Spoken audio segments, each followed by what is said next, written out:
a warning to the media about the presidential race gearing up now. This was a piece that was at Politico, and I think Jeff Greenfield is the writer. You may remember Jeff Greenfield from, I think, ABC News. Wasn't he a reporter for them? Whatever he did, I have deep respect for Jeff Greenfield. He is an Emmy Award-winning network television analyst. He's also an author. But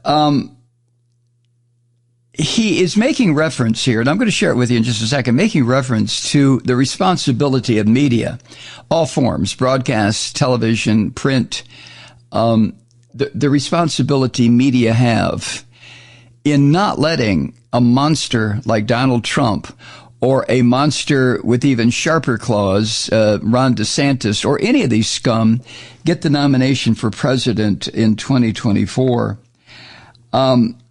And as Jeff writes, if you set out on a road trip and you set your GPS to take you there, how many times do we do this, right? And you trust your GPS, although I've learned that it does make mistakes, but you trust your GPS to guide you to your destination.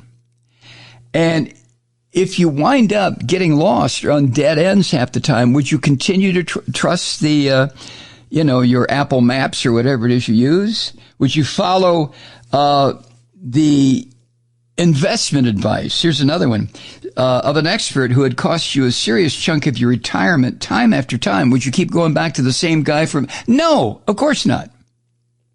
So the question is, why do we take seriously all of a sudden this avalanche of media coverage about the next presidential campaign? I mean, Jesus Christ, this is January 2023. The election is until November 2024. Particularly, anyone who sees himself as being able to predict what might be the outcome, which a lot of television people and writers still claim to be able to do, you might say the horse race is well underway for 2024. If you go to the website 538, those are the pollsters. They are pollsters, but they asked voters who they wanted in the White House 95 times between the November midterms and the start of 2023. Dear God, that's 6 weeks. I mean, right? So if we're going to take a look at our immediate past history, that's redundant, isn't it? If we want to take a look at our immediate history, maybe we should hunker down in a cave or go on a long vacation out of this country for much of 2023. Now, as an illustration, do you remember, oh my God, those so-called debates for the Republican nominee back in 2015, do you remember? Oh, God, they made me sick. You had Donald Trump, Joe Biden, Ron DeSantis, Bernie Sanders, Mike Pence, Kamala Harris, all of them judged on a track to the White House by the media. And all through the second half of 2003, let's go back to that. Remember Vermont Governor Howard Dean? Surely you must. He was the dominant figure in the Democratic presidential primary. He was also very loud. Remember that? A very loud man, but I really liked him. His denunciation of the Iraq War got the support of progressives, or people who are just generally anti-war, which I am, with the exception of what's going on, what the filthy pig Putin is doing. That I won't say I'm pro-war, but the slaughter of innocents in Ukraine, oh my God, but I digress. It was Howard Dean who used the internet and put him millions of dollars ahead of his rivals. And remember, this was back in 2003, good God, 20 years ago. Also, he had an army of canvassers. And you remember they wore orange hats? They were going door to door like crazy through the early voting states. And by year's end, as Jeff points out, by year's end, Howard Dean was dominating the polls, had won the endorsement of both contenders for the prior Democratic nomination. Al Gore was one of his backers. Bill Bradley. Do you remember Bill Bradley when he ran for the president? Oh, my God. And it was at that point that Jeff Greenfield was asked on CNN by one of the anchors there, is the race over? And, of course, Jeff Greenfield said no, and he says it's one of the high water marks of his TV career. Anyway, while that was all going on, Senator John Kerry was struggling to survive. He was so far underwater in Iowa and New Hampshire that a bunch of the so-called journalists were engaged in a lottery to pick the day Kerry would drop out. But then the voters got to weigh in. And if you remember, again, I realize it's hard for us to remember things 20 years ago, dear God, but Kerry won the Iowa caucuses. John Edwards, Senator Edwards, remember him? He came in second. And Howard Dean finished a very weak third. And while the coverage, the television coverage, focused on that scream on caucus night, remember, oh my God, that scared the hell out of me. That happened after Iowa Democrats had soundly rejected him and after his numbers in New Hampshire had begun to crater. All right? Howard Dean. And 4 years later, it was Rudy the Bat Giuliani who was dominating the Republican presidential race. Do you remember this? In 2007, I guess. He was way ahead in national polls. And in those early states, New Hampshire and Iowa and yada, yada as well. And at one point in the race, the Bat told Jeff Greenfield that the delegates selection rules in places like New York and New Jersey would guarantee that he would get the lion's share of those delegates in those two states. And then the voters got to weigh in, right? Turned out that the Republicans in Iowa and New Hampshire were not really jumping for joy by a candidate who was pro-abortion rights. Giuliani was. Pro-gay rights. Giuliani was. And pro-gun control legislation. Giuliani was. All three. And by the time the contests began, Giuliani had abandoned those early states and eventually abandoned his campaign altogether. And those delegate selection rules that he had seen as his ticket to victory in New York and New Jersey helped wrap up the contest for the once left for dead Senator John McCain. Remember? God, this drives me crazy. And what about on the Democratic side? Okay. Hillary Clinton was so far ahead in the polls that the producer of the CBS Evening News ordered up a story from Jeff Greenfield on why she was so invulnerable. They wanted to know why Hillary Clinton was impossible to beat. And this was leading into the 2008 election, and we certainly know what happened then, right? So this is a year for a changed candidate, according to Michael Murphy. Back in 2007, a Republican strategist, Michael Murphy, and he warned against the idea of believing that either Giuliani or Clinton had a chance. And then the voters got to weigh in once again. And Michael Murphy was right. Who won the Iowa caucuses? Barack Obama did. And not only did he emerge as a giant killer, he demonstrated something that was just totally impossible in the racist United States. And that was that a black candidate for president could win a more or less all-white state, Iowa. And then almost overnight, Hillary Clinton's strength among black Democrats disintegrated.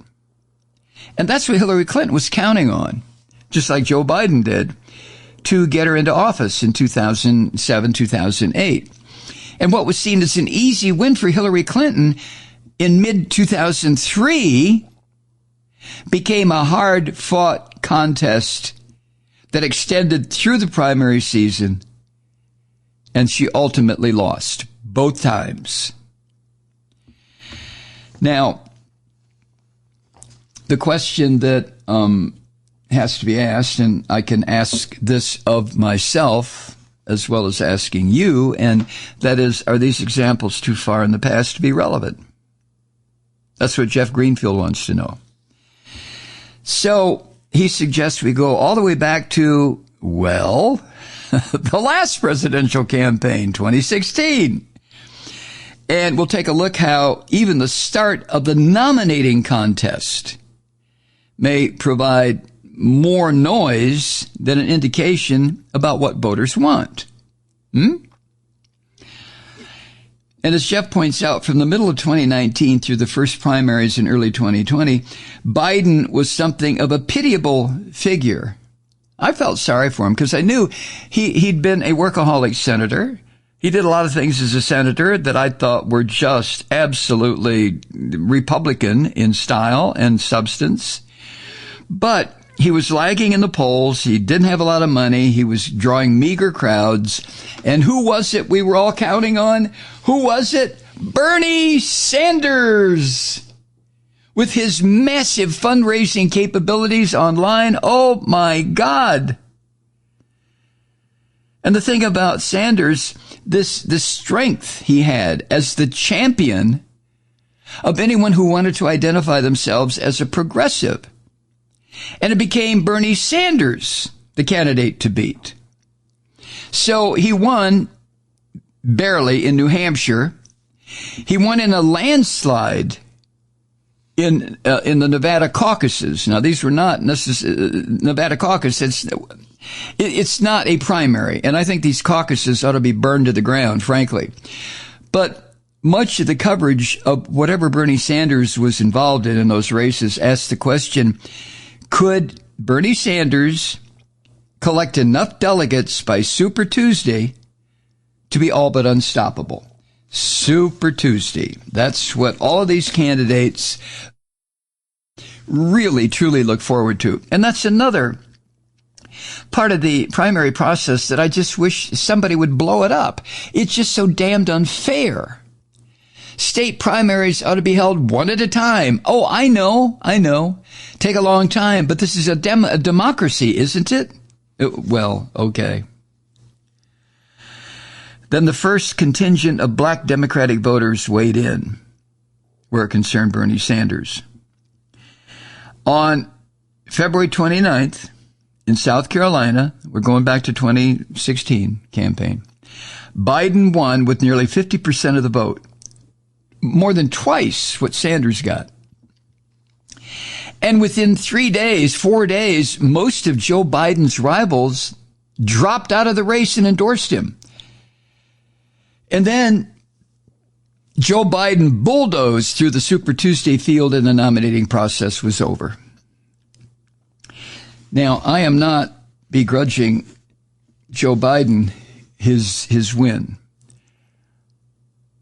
in getting the nomination, or, for God's sake, in getting the presidency.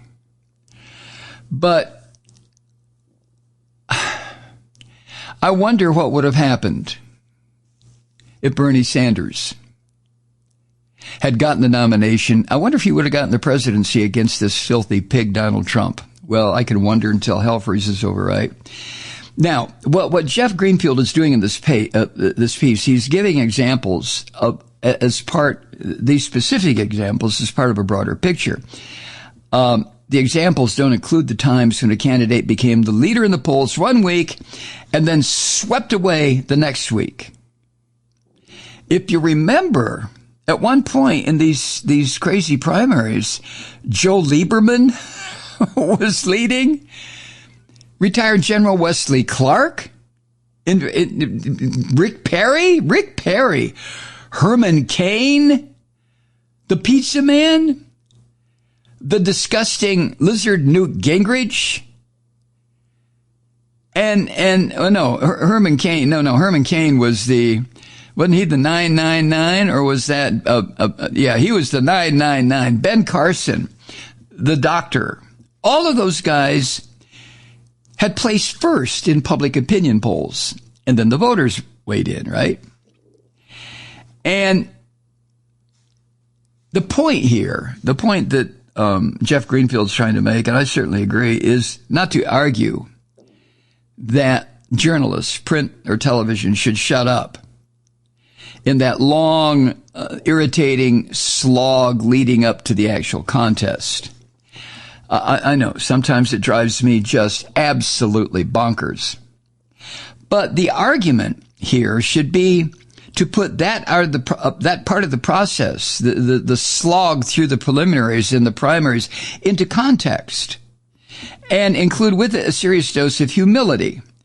For example, the orange vomit looks weakened, doesn't he, right now? Donald Jesus Trump. But if that's the case, are voters ready to anoint Ron DeSantis as the nominee to replace the orange vomit? Before DeSantis can prove his ability to lead, he's able to prove his ability to push people in the direction of his biases and prejudices and his racism and his anti-Semitism and his homophobia. Oh, yeah. Since all of that exists in white voters to begin with, and not a few black voters, it's easy for Ron DeSantis to push them towards his nomination. And then, of course, as Biden is 80, whose approval rating has been under 50% since August of 2021. But that raises this question. Is anybody in the Democratic Party really about to challenge Biden's hold on the White House? Who would it be? I don't think so. So, to kind of alter and flip George Santayana's warning, try this, quote, by remembering the past hyperventilated early coverage of presidential contests, perhaps we won't be condemned to repeat it. We've got to remember the past of these hyperventilated presidential contests. And I think we need to remember it from the standpoint of the orange vomit again. I wish the media would just drop the son of a bitch. Let his television coverage come from the fascist television networks, and there's still 2 or 3 out there going strong, including the Fox sewer. So anyway, as a first step, this is what Jeff Greenfield suggests. It might be a genuine service to readers and viewers to end any 2024 stories with this line, quote, of course, none of this is likely to matter when the votes are cast, end quote. Thank you, Jeff Greenfield. Jesus, I just wish that there would be some way for media, especially television, to understand that we, the people, are just so damn sick of this. We're sick of the coverage, the non-essential coverage of these bastards. I mean, if one of them gets in an argument, one of the nominees or wannabes or primary contender, if they get involved in a fight and kill somebody, okay, that's news. But if they win a caucus, do you care? Hi, Truth Seekers. Mike Malloy here. You know, the Progressive Voices Network brings you commercial-free commentary from today's leading progressive radio hosts and pundits, like me, Mike Malloy, 24 hours a day. I'm not your typical old guy from the 80s or the 90s talk radio host, and Progressive Voices is not your typical talk radio network. It's a listener-supported nonprofit with no corporate control whatsoever over our broadcast. So hosts like me, Mike Malloy, are free to rant and scream and carry on about whatever we like. We're often controversial, but we're never boring. Weeknights, 9 p.m. in the East, 6 p.m. in the West on the Progressive Voices Network. Always progressive, always on. I'm Mike Malloy. Keep it lit.